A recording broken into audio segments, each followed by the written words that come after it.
Binary basics. The easiest path to understanding zeros and ones. Base-10, standard form. You've been using Base-10 standard form probably without ever realizing it had a name. Standard form is just a fancy way of saying the regular way we write numbers. It's what you see on price tags, clocks, and calculators. When you see the number 82,659 written out, with no labels, no symbols, and no extra notation, you're looking at Base-10 standard form. Base-10 standard form always uses digits 0 through 9, with each digit placed in its correct position to show value.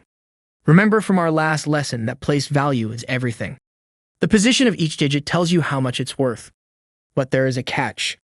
With standard form, you won't see any breakdowns of what those digits mean. You just see the final number fully assembled. It's like seeing a house that's already built without needing to think about all the individual bricks holding it together. Let's look at a quick example. The number 526 in standard form is made up of the digits 5, 2, and 6. You don't see anything telling you that the 5 is actually 500s or that the 2 is 2 tens. But because of place value, your brain automatically understands it. That's the beauty of standard form. It's efficient. It's clean. And once you understand how place value works, reading numbers in standard form becomes second nature. The reason I am starting with standard form, before diving into expanded and exponential forms, is because it's the most common and practical way we use numbers in daily life. Expanded and exponential forms are helpful for learning and breaking numbers down. But when we read or write numbers normally, we naturally lean towards standard form. It's the final product, the polished version of a number after it's been built.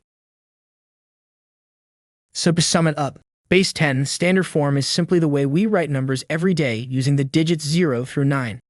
There are no additions, no exponents, and no explanations. Just the number by itself. And now that you know what standard form looks like, you should be ready to explore a bit further and see how we can break numbers down into their expanded and exponential versions.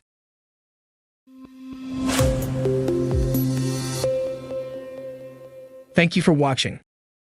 Subscribe for more great content.